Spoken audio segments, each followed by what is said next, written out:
what are your users doing? Like, who are the people who are using your product? What do they do in their day-to-day lives? Not how do they interact with your website, but what are they grabbing a cup of coffee and then thinking about sending money internationally or whatever it is, you know, actually tying back to real people and real interactions. Because again, so often, and this even happens to me from time to time in my daily life at work, is you can get so separated from the people you're trying to solve problems for. And so I think books like that or reading techniques and stuff trying to really challenge myself to think, how does this relate back to the end user from a real Yeah. person standpoint? I Yeah. found really refreshing. Hey everyone, welcome back to Developer Tea and part 2 of my interview with Joshua Aziz. That's who you just heard talking a moment ago. Thank you so much for listening to today's episode. Developer Tea is intended to help you as a developer uncover your career purpose. That's my entire goal here on the show, and really the goal that I have set out in all of the endeavors that I participate in. And so I hope that this show helps you do exactly that. That's what I drive at with all of the guests that come on the show. And that's really who this show is for. People who care to dig a little bit deeper, do a little bit harder work. The work that requires you to look at yourself, to evaluate yourself, understand yourself enough to be able to change your opinions, change your behaviors, change the patterns that you participate in. So that's the stuff we're talking about on this show 3 times a week. So I hope you subscribe if you fit that description. I'm going to get out of the way and we're going to talk to Joshua Aziz. This is part 2. Make sure you listen to part 1 if you don't want to be a little bit confused. Thanks again to Joshua for joining me on the show. We as developers and product managers and agile coaches and all of those roles that we fulfill, we very often forget that the first role that matters is the customer. And if we forget to actually put ourselves in their shoes and walk through that whole experience, not just the subsection that we have some control over, but the whole thing, we can't assume, for example, that people have a clear perspective of the product that we have created. Just because we understand where everything is, or just because we know what, for example, what TransferWise does, doesn't mean all of our users do. Even people who actively engage, even people who actively use the application, people who listen to this show may not even totally understand, even though I've reiterated it. Some people may not totally understand why the show exists. They may not understand, why are most of the episodes short, for example, right? And establishing that user journey, the long frame user journey, and understanding it as a person who's implementing and working on behalf of that user, that's essential, in my opinion. And I think in yours too, Josh, that's essential to succeeding on behalf of the customer. Yeah, that's right. I mean, I'd like to think that most engineers and product managers and other roles, purposes at the end of the day are to ultimately better serve customers. That's why we like building things. That's why we love to make things better. And I think you're exactly right. The best way to get closer to that is to really, really understand the users from one side to another, walk in their shoes, take away that bias of knowledge that you have every day because you know the ins and outs of your product, but maybe you don't understand the context that someone's going through or how their day's going and how that impacts how they use your product. And yeah, I think that's great advice. And when this comes to actually implementing, we discussed, before the show, this idea of volumes of voices. And I'd love for you to kind of speak for a moment, or we can kind of open up an open discussion on this topic. But the idea that, when you're working on a team that's trying to understand and serve customers, first of all, you mentioned that the person who's closest to the customer needs to be the one that's solving the problem. Can you kind of expound on that idea? Yeah. So usually when someone goes to solve a problem, right, make a decision, the way it classically works in an organization or in a team is the bigger the decision is, the higher up the latter it goes, right? So if two engineers are trying to decide an approach to something, they to agree on that approach, they talk to their engineering lead, and that engineering lead okays it. Or about what priority we should work on next. Maybe that goes to the engineering lead or the product manager. Or if it's a big enough priority, maybe it goes to that person's lead. And what you notice is a lot of these problems that you're trying to solve, the person making that decision is potentially several steps away from the actual customer, the people who are talking to them day to day, the people who are building the product that impacts them day to day. So a way we handle that, at least at TransferWise, is by flipping it on its head and saying, if the engineer is the closest person to the problem that a customer is facing, they should be the one solving it. Or if someone in customer support is talking to users every single day, we should be letting customer support help figure out what our priorities should be, right? If you have someone in an office who's never talked to a customer before trying to help make decisions and trying to solve problems, they're never going to do it as effectively as the person who's that much closer. So I think it's just a good personal mantra to take on, even if you're the company you work for or the team you're set up with doesn't have that luxury of passing all decisions down. Just think of that within your own team amongst each other, right? Who's closer to this problem? Is there someone who could help be even closer to the user to solve this problem? Yeah, and I love the reality that's presented there, that as problems become bigger or more important or more weighty, as it relates to the money that's involved in that particular decision, that they go up the chain, as if somehow that management structure gives you a better decision power. And while there's something to be said for experience levels, right, and experience with making decisions that are effective and strategically, effective, I guess is the best word for that. Mm-hmm. Being close to the problem is at least equally important. Would you agree with that? So I guess that's more of a question. How do you treat experience of that particular individual? Because generally, experience typically follows that same line of going up the chain, right? The longer you've been doing this, the higher up the chain you go. So, of course, experience, well, I guess not of course, but arguably experience allows you the opportunity to learn from mistakes. And so those who are less experienced, they may not have had that chance. So how do you balance those two things? Do you allow those experienced voices to come in and, provide direction? How does that work best? The way I've found it works best in terms of, getting your team closer to their purpose of their mission and at the same time helping people to grow is if you're someone who's experienced. So myself, I have a lot of experience in data insights and talking to users and kind of trying to extract what are the real problems they're facing day to day. There may be a newer team member on my team, an engineer who hasn't really talked with users that much, or someone in customer support who hasn't really learned how to pull data or write SQL or something like that. Now I could use my experience and say, guys, I got this. I'll make all those decisions. I can solve those problems. But when I take a step back, I see if I can teach and help this person in customer support grow and learn how to pull data and get data insights, they're going to be able to do their job 10 times more effectively. And on the flip side, I'm not going to have to spend as much time on that stuff or make those decisions. I no longer become a bottleneck. So I've just 10x the impact I can have on the company or on the engineer's perspective, right? If an engineer is Yeah, further away yeah. from the user, instead of always having them rely on someone more experienced, show them the way and help them grow. And I feel like at the end of the day, that helps me reach my personal purpose and mission at work even more so. And it helps someone grow and feel great about working at the company they're working at.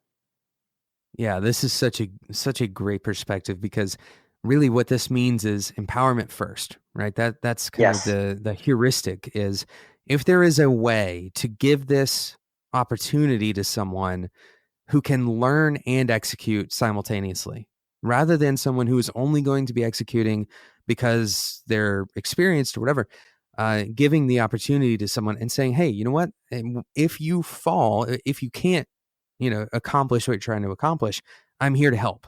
That's my role right here, is to support you as you learn and support you as you execute on something that's relatively new to you. But if you never give them that opportunity, if they never have that moment where, they're kind of pushed beyond their comfortable limit, then they're not going to get stretched any further, and you're not going to let go of those keys. And that will be the bottleneck. That will be the cap in your team or in your organization. Yeah, exactly. I think it's also important to set those expectations as well. When we're all learning to ride a bike when we're a kid and our parents, push us on our bike without the training wheels, they they help set the expectation that, like, look, if you fall, we got the band-aids, you'll get back up on the bike, you're going to be fine, and it's fine. We're not going to take the bike away. And I think it's the same thing with your team. Yes, give them the opportunity to fail, but also you, have blameless approach to that sort of thing. I think a lot of people, when they're approaching something new, they're worried, I'm going to screw this up, and then they get really stressed out. But if you help to set that Yeah. expectation that, like, we're here to help, you can make mistakes. We build fast and learn, and we fail. That's the best way to grow and get more experience. Right. Yeah. And so that idea is well supported by research as well. That learning happens best in low stake environments. In other words, if you fail, you know that the consequences are not threatening. We had to take away that sense of extreme threat for people to feel the sense of experimentation that's needed for learning. And so if you say, hey, you know what, you have a support system here, it may hurt a little bit, it may feel a little bit frustrating. You may actually go through, you may lose a little bit of productivity, and you may have to spend an extra hour at work that day, or whatever the thing is, right? uh, there may be a consequence, but it's going to be small. This is not your job is not on the line here. If you fail this little task that I'm intentionally giving you because it's outside of your normal limit. And so the research is actually pretty clear on that. There's some research on learning. There's some research that's been done on experimentation, and actually more specifically on loss aversion. And if you encourage someone by removing that, or at least giving the bias kind of a kick in the other direction, and saying, hey, you know what, the potential gains far outweigh the potential losses here if you end up learning from this. That kind of reverses that issue of the loss aversion. And again, the research on learning says that low stakes environment is the most conducive position to be in for learning.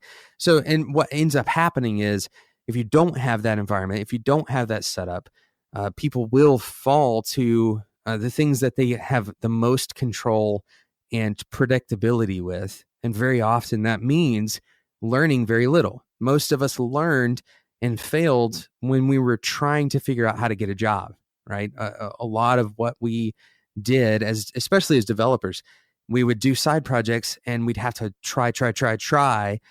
We'd do a freelance project that was at the edge of our limits because there was nothing to lose. We didn't have a job. We didn't have security. We didn't have a salary. We don't have a lot, at stake. And so that environment is actually low stakes, even though the consequences are similar to a high stakes environment. Ultimately, it is low stakes because we haven't gained a lot at that point in our careers. But once you get a job, once somebody has secured a job, now that protective mode is going to kick in, and it's going to be very hard to encourage them to learn in a high stakes environment. You can also remove some of that loss, or kind of lower the stakes in terms of helping other people grow as well. I think something that can relate a lot to engineers is the concept of a post-mortem. Something goes wrong, and something goes Yeah. wrong at every company, right, or in every project. And depending on the environment you're in, people are afraid to share. But I think when things go wrong like that, when it's to the point where you probably should be emailing the entire engineering team, or just your own team, and kind of fessing up, hey, something went wrong. If you can set a low stakes environment there, you're going to help so many people learn. So at at TransferWise specifically, and I think this is something other people can take into their own companies and projects, we have blameless postmortems.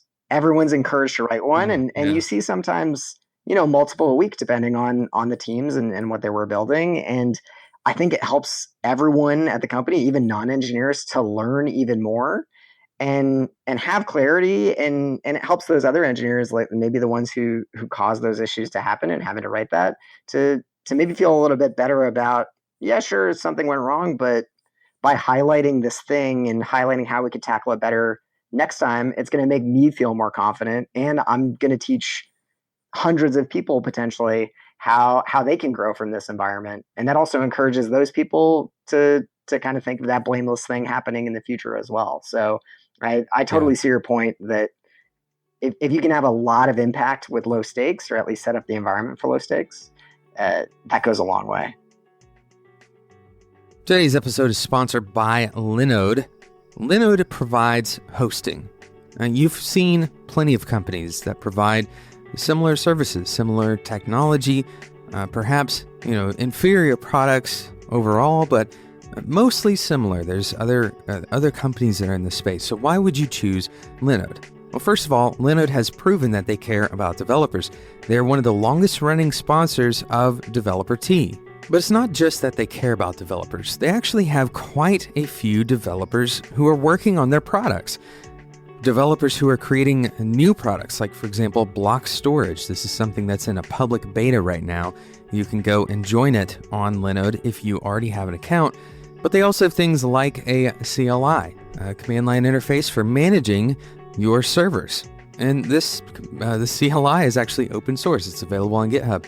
There's tons of evidence of Linode caring about you as the developer. And on top of all of that, they make their products incredibly affordable. So you can get spun up on a 1 gigabyte of RAM server for $5 a month. This is honestly cheaper than most fast food meals these days. $5 a month, less than a price of a hamburger and a Coke, essentially, is what we're talking about here, can get you an excellent server that you can start running experiments. You can run your personal site. You could do your own private Git server. Anything you can do on Linux, you can do on Linode. Now, here's what's really cool about that.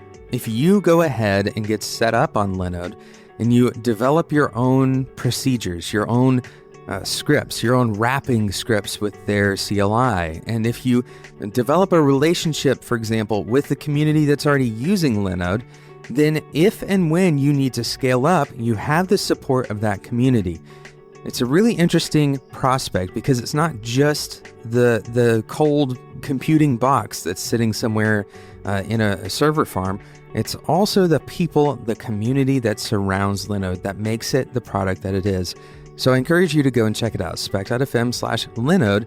You can use the code DeveloperT2017 at checkout, and Linode's going to add some icing to the cake. They are going to give you $20 worth of credit just for being a Developer T listener. And this will pay, by the way, for 4 months of that 1 gigabyte of RAM server, or anything else that you choose to put it towards. Thank you so much again to Linode for sponsoring today's episode of Developer T.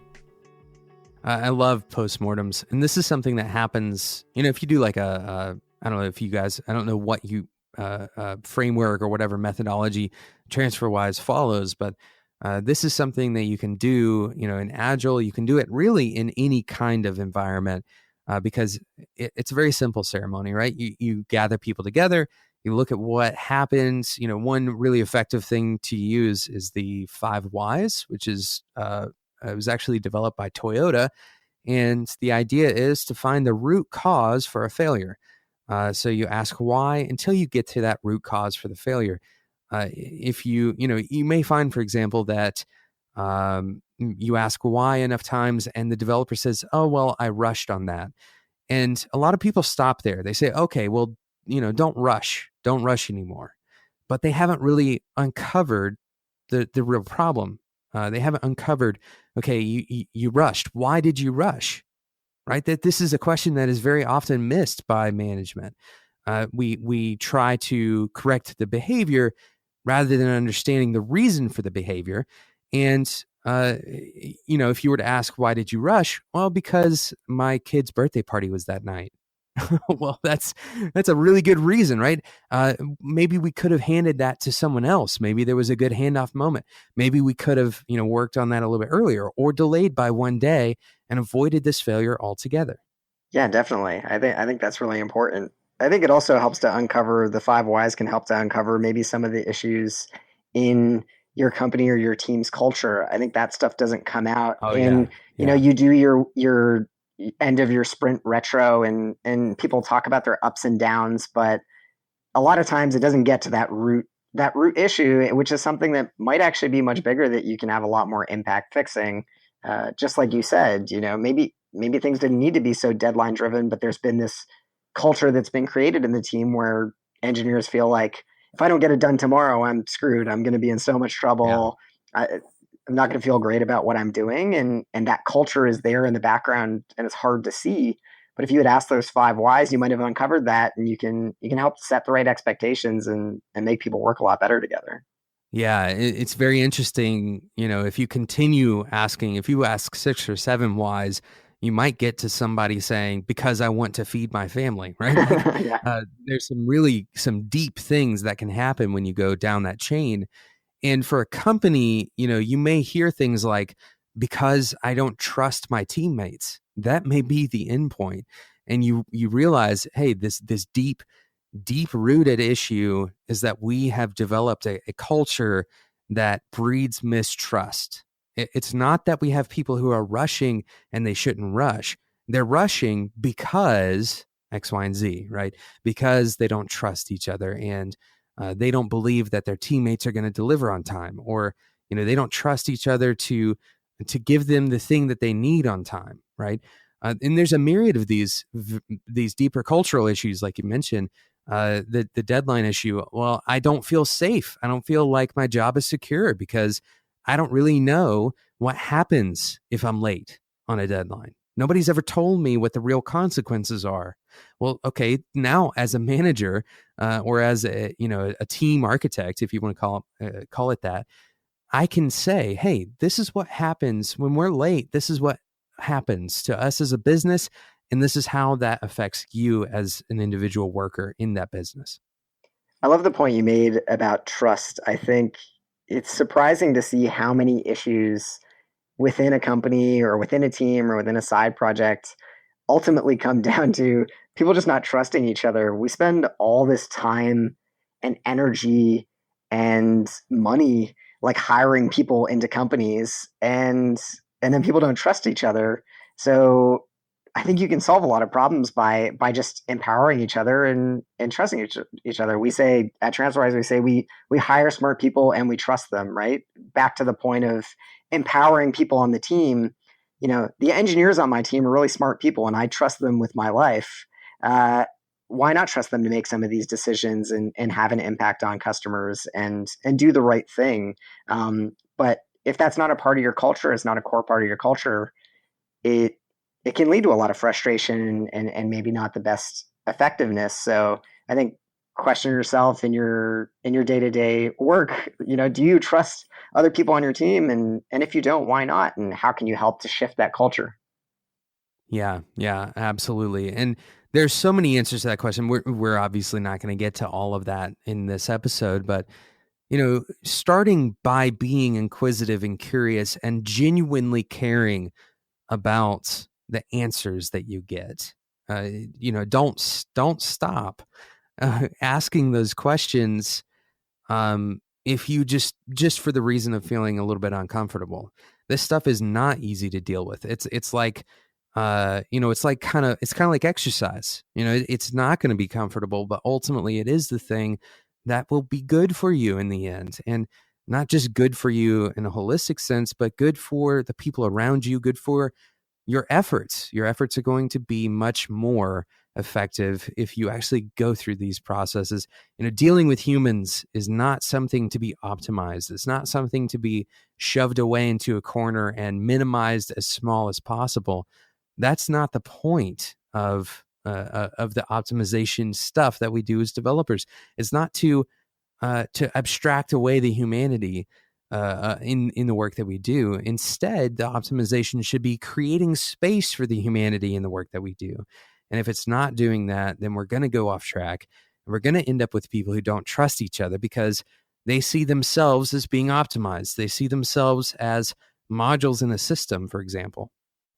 So, Joshua, I have two questions that I like to ask every guest that comes on the show. And the first one is pretty simple. What do you wish more people would ask you about? Hmm, that's a great question. What do I think more people would ask me about? I think something that I wish more people asked me about was, which is a question I try to ask a lot of people, is how can I help you do your job better? How can I help you have a bigger impact in what you're trying to do? And the reason why I wish people ask this more is a lot of people wait around till their yearly feedback session, or they're going through the cogs of official HR feedback and finding out ways they can improve. And I think if everybody asked each other, how can I help you do your job better, it can highlight things that maybe they weren't aware of, or ways they could work better together.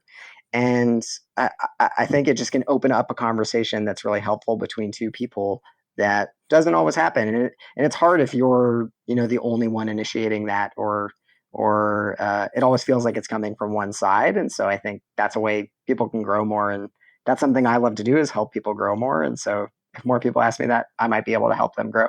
Yeah, that's really good. I actually have these kinds of conversations with Taylor, the CEO of Whiteboard, on a regular basis. And one of the questions that I asked him that's very much in line with this kind of thinking of, kind of stirring up the thinking about your job. I asked him, hey, tell me one thing I should do more of, and one thing that I should stop doing altogether, that I'm doing today that I should stop doing altogether. Yep. And more specifically, for managers out there who are latching onto this idea and taking notes, I was asking him for something that I was doing intentionally, not like a behavioral issue or anything like that, but rather something that I was putting energy into on purpose, that he feels like I should stop putting energy there and put it in this other place.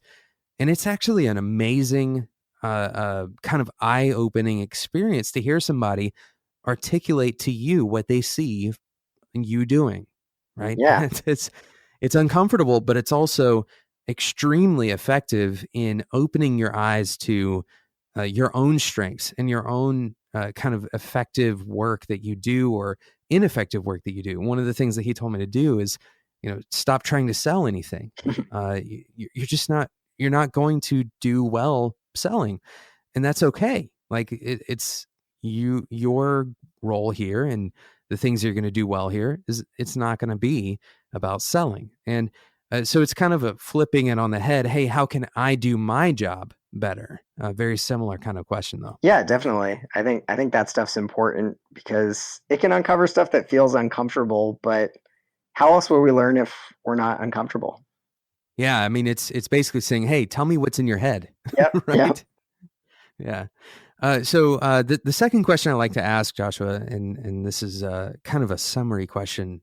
If you had 30 seconds to give advice to all developers of all backgrounds, of all experience levels, what would you tell them? If I were to give advice to any developer out there, I would say, do you know your purpose and what you're working on? And if you don't, figure out what that purpose is. Empower the people you're around with to help you reach that purpose, but also reach their own personal purpose. And make sure everyone in the room has an equal voice. Don't worry about titles. Don't worry about who has experience or who doesn't. If you can make that all equal, you're going to make an even better product at the end of the day. Joshua, that's excellent advice. And I hope that the people who are listening to this show, that they're inspired and they're challenged by what you've shared with us. Is there anything else that you'd like to kind of share with developers? Any place they can find you, follow your work online, anything like that? Definitely check out the TransferWise blog, or we have a bunch of posts on Medium that are similar content to this that I think people can take and apply to their own jobs and companies. Or if you're starting up your own company, there's some great lessons in there. So you can check out Ideas by TransferWise on Medium, or on our blog. And yeah. Awesome. Thank you so much, Joshua. Thanks so much for having me. And thank you for listening to today's episode of Developer Tea. Thank you again to today's sponsor, Linode. You can get started on Linode in just a few minutes, and you'll get $20 worth of credit when you sign up today. spec.fm/Linode. Use the code DeveloperT2017 at checkout. If you don't want to miss out on future episodes of Developer Tea, including all of 2018, we've got a lot of awesome content planning that is happening right now for the new year. I'm really excited to move into the new year with everyone who's listening to this show. And if you don't want to miss out on any of that, then make sure you subscribe in whatever podcasting app you prefer. And do that real quick before you move on to the next thing. That's going to help you not forget and miss a bunch of episodes. You'll get behind, which is really easy to do. We release 3 episodes a week, and a lot of people end up getting behind because they forget to subscribe. So I encourage you to subscribe. Thanks so much for listening, and until next time, enjoy your tea.